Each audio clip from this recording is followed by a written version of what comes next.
Unit 10, Part 1 Test Review. We are splitting the normal Unit 10 into two parts. The first part of the summative will be on Friday, April 17th. It will only cover the following topics: exponent rules, adding, subtracting, multiplying polynomials, evaluating functions, determining the equation of the inverse of a function, and setting up a trig problem. On number 1, we are simply adding polynomials. I know that because there's a plus sign in between the two sets of parentheses. So with these problems, you just drop the parentheses and add like terms. You'll want to write your answer in standard form, which means you put the largest exponent first and then the next largest exponent and so on and so forth down from there. So 3x to the fourth plus 9x to the fourth is 12x to the fourth. And then negative 5x to the third plus x to the third is negative 4x to the third.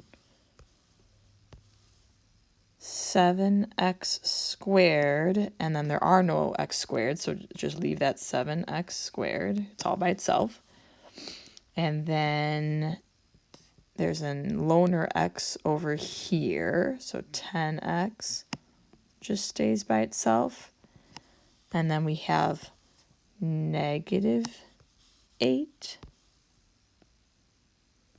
plus 2.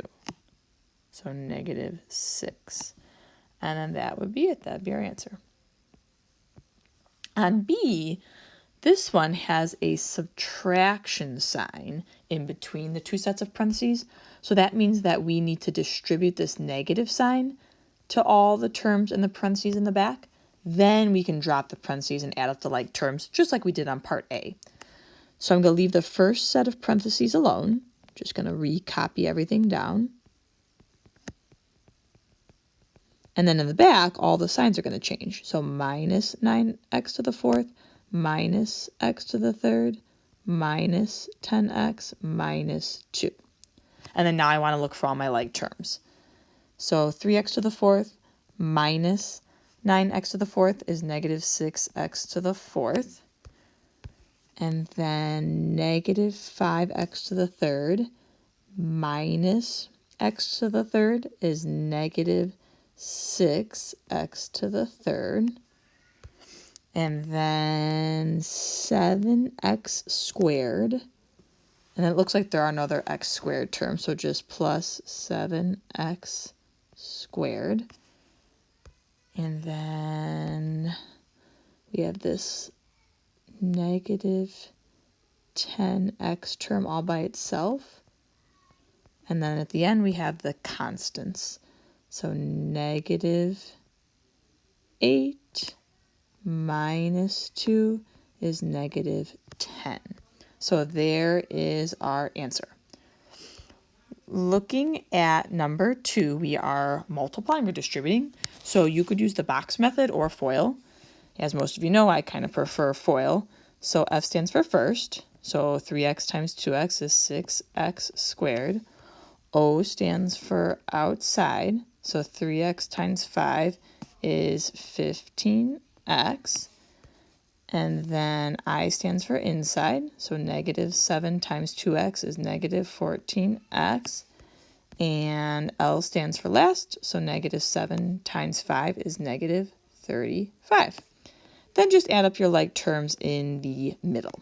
So 15x minus 14x is just x. Drag everything else down. Part B is usually tricky for people because they forget that you can't use that power rule for exponents if the part inside the parentheses has a plus sign or a minus sign.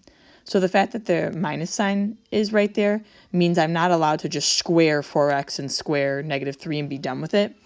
Instead, I need to take my base, which is 4x minus 3, and then multiply it by itself like this. So I have to rewrite it as a binomial times a binomial. And then I can use the box method or FOIL. I'll do the box method to mix it up a little bit.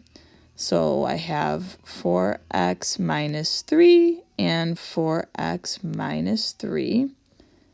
And then I'm just going to do a lot of multiplying. So 4x times 4x is 16x squared. Negative 3 times 4x is negative 12x. 4x times negative 3 is another negative 12x. And then negative 3 times negative 3 is 9. Then we need to add up our like terms. So we have 16x squared minus 24x plus 9. And that should be it. On part C, we want every term in the first set of parentheses times every term in the second set of parentheses. So 2x times 5x squared is 10x to the third. Because remember, when you're multiplying like bases, you have to add the exponents. So there was an invisible 1 right here. So 1 plus 2 is how I got the 3 on the x. Then 2x times negative 6x is negative 12x squared. And then 2x times 7 is 14x. Let me switch colors, and now I'm going to do negative 1 times everything in the back. So negative 1 times 5x squared is negative 5x squared. Switch colors again. Negative 1 times negative 6 is positive 6x. And haven't used blue yet. Negative 1 times 7 is negative 7. Now I'm just looking for like terms. So 10x to the third should be all by itself. And then negative 12x squared minus 5x squared is negative 17x squared. And 14x plus 6x is 20x. And then the minus 7 is all by itself in the back, and that should be our answer. Looking at the next section, these are all exponent rules. So we're just practicing our simplification of expressions with lots of exponents. On that first one, the 6 and the 8 are your coefficients. We should divide them or reduce them if possible. So 6 and 8 are both divisible by 2. Up top, 6 divided by 2 is 3. In the bottom, 8 divided by 2 is 4. For the variables, we're not supposed to have negative variables in our final answer. So you can either do your quotient rule first, where you just, if you're dividing like bases, you subtract the exponents. So you can do that first. Or if you want to flip all of the negative parts first and then do the quotient rule or the product rule, that works as well. So for example, on this one, let me switch all the negatives. So the b to the negative fourth that's currently in the denominator, I'm going to flip that up to the numerator and make it a positive 4. The d to the negative fifth, let me back that up a second, get some colors going on here. So this b to the negative fourth, I'm going to bring up to the top and make it b to the positive 4. And then this d to the negative fifth, I'm going to bring down to the bottom, but make it a positive 5. And then the d to the third had a positive exponent, so it just stays in the bottom. Now in the denominator, d to the fifth times d to the third, you're multiplying like bases, so you want to add the exponents. So everything up top just stays the same, the 4 stays the same, and then 5 plus 3 is 8 on the bottom, so d to the 8th. On b, we are multiplying. So this is the product rule. So the 4 and the 2 just get multiplied together like normal. 4 times 2 is 8. X, remember, is x to the invisible 1. So x times x squared is x to the third, because 1 plus 2 is 3. And then y to the 6th times y to the 5th is y to the 11th, because 6 plus 5 is 11. So that's it. That's your answer. For part C, we're dividing like bases, so we want to subtract the exponents. 5 minus 12 is negative 7, but then we're not allowed to have negative exponents, so we have to flip the y to the negative 7th down to the bottom and then turn it into a positive 7. On D, this is the power rule. So the exponent on the outside gets multiplied by all the exponents on the inside, including the invisible ones. So we have 3 to the 1 times 4 is 4. And then u to the 4 times 4 is 16. And then don't leave that 3 to the 4th. Actually type into the calculator 3 to the 4th to get 81. U to the 16th.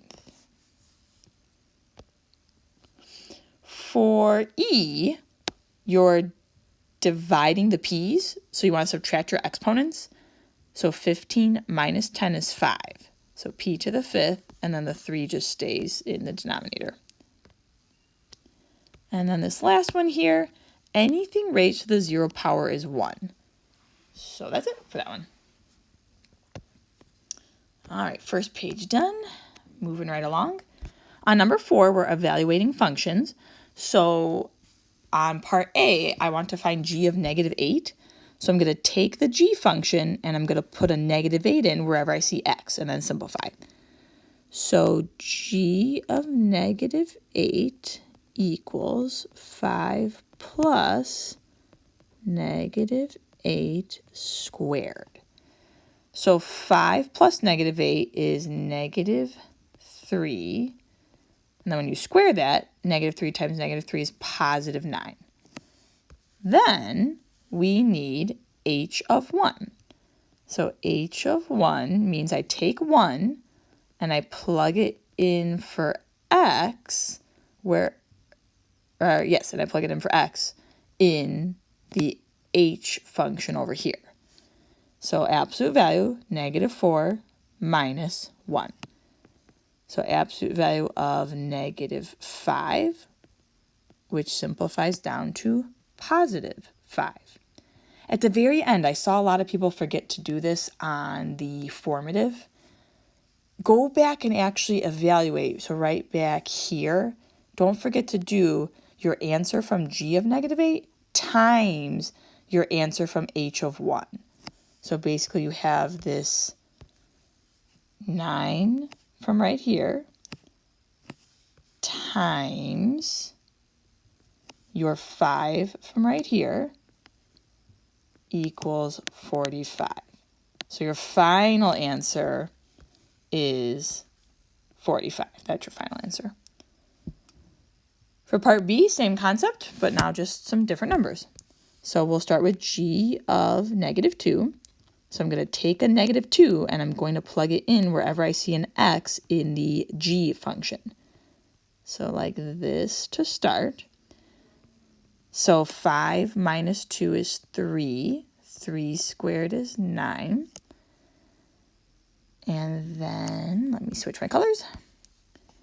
For h of negative 6, I'm going to do absolute value, negative 4 minus negative 6.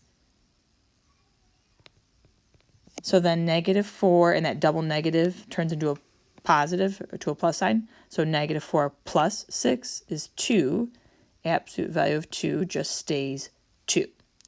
And at the very end here, we're supposed to do g of negative 2, which is 9, minus, because of that, minus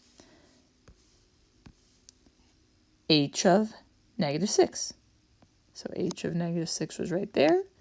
9 minus 2 is 7. With number 5, determine the equation of the inverse of each function. D of x is the same as y. Then switch your x and y. And then once you've switched x and y, you're going to solve for y by doing order of operations backwards. So I'm going to get rid of that negative 3. I'm going to undo multiplication by doing division. So x over negative 3 equals y plus 7. To get rid of that plus 7, I'm going to subtract 7 on both sides. So now I have x over negative 3 minus 7 equals y. And then if we want to be all fancy and have the inverse notation, I could say the inverse function of d, or you could say d inverse, equals and then do x divided by -3 minus 7. This, again, is just a notational difference. I basically replaced the y with d inverse of x. I would honestly accept either way. If you left the y instead of the little d to the -1, I would accept either way. On part B, let w of x be y, just because that's just a difference in your notation. W of x, f of x, g of x, h of x, those are all the same as y. And then you switch your x and your y, and then you solve for y by doing order of operations backwards. So I'm going to multiply by 4 to get rid of that 4 in the denominator. So 4x equals 2y plus 1. And then let's subtract the 1 on both sides. And then to get rid of that 2, we're going to divide both sides by 2. And then we get y equals 4x minus 1 all over 2. Or if we're doing our fancy notation, we get this. And again, I would accept either notation on that one. On 6 and 7 and 8, we are doing some trig problems. So again, these are some older spiral questions. These inverse questions, 5a and 5b, those are also some old spiral questions. And I guess technically 4. So basically this whole back page, this is all old spiral questions. This isn't even current to the unit. So these things are just us keeping up on old information. So on number 6, this is my reference angle. So with respect to A, I have the adjacent side and I have the hypotenuse. So from SOHCAHTOA, I'm going to be able to tell which trig function I should use. So since I have adjacent and hypotenuse, I want to use cosine. So I do cosine of the angle equals the adjacent side over the hypotenuse. Make sure your calculator is in degree mode. And the only way to unglue the cosine from the variable of a that we're trying to solve for is to do inverse cosine. So I do inverse cosine of cosine a equals, and then whatever I do to one side of the equation, I have to do to the other side of the equation. So inverse cosine of 6,750 divided by 8,100. And then again, make sure you're in degree mode. And then you would need to, at least on my calculator, I have to hit the second key to access inverse cosine because I need to make sure I'm using the inverse as opposed to the regular cosine button. And then type it in. And let's see, do they give us rounding directions? Yes, they do. Round in the nearest hundredth. So I'm getting A is about 33.557. So that 7 tells me to round up. So 33.56. Now we just found an angle, so I'm going to add a degree symbol on my answer. And that should be it. For 7, another trig problem. So here's our reference angle right here. So we have adjacent and hypotenuse again, just like we had in number 6. So it should be cosine again. So cosine of the angle, this time we know the angle, it's 53 degrees, equals adjacent is 45, hypotenuse is k. And then whenever you're trying to find a missing side using trigonometry, you want to cross multiply. So k times cosine 53 equals 45, because 1 times 45 is 45. Then, to undo multiplication, you're doing division. So divide by cosine 53 on both sides of the equation. And then make sure you're in degree mode and just type in 45 divided by cosine 53. And it says to round to the nearest hundredth, so I'm getting 74.773. That 3 tells me to stay the same, as opposed to rounding up. I don't see any units in the problem. I don't see feet or inches or yards or kilometers or anything, so I'll just leave it alone. Last one. Charlie is standing 100 yards from the base of a tower. So let me draw a nice little triangle here. Here's Charlie. Here's the tower over here. So he's 100 yards from the base of the tower. And then the angle of elevation to the top of the tower is 35 degrees. How tall is the tower? So our reference angle is right here, the 35 degrees. So with respect to that reference angle, we have adjacent and we have opposite. So from SOHCAHTOA, just look back up at problem 6. From SOHCAHTOA, we're going to use tangent. So tangent of the angle equals opposite over adjacent. Now, since we're finding a missing side, we're going to cross multiply. So we have x times 1 is x on one side of the equal sign. 100 times tangent 35 on the other side of the equal sign. And then make sure you're in degree mode and just type it in. So you get about 70.020. So we're just going to stay the same as opposed to rounding up. And then as far as units go, we were talking about yards. So I'll do YD for yards. All right, you should be good to go for the test on Friday, April 17th.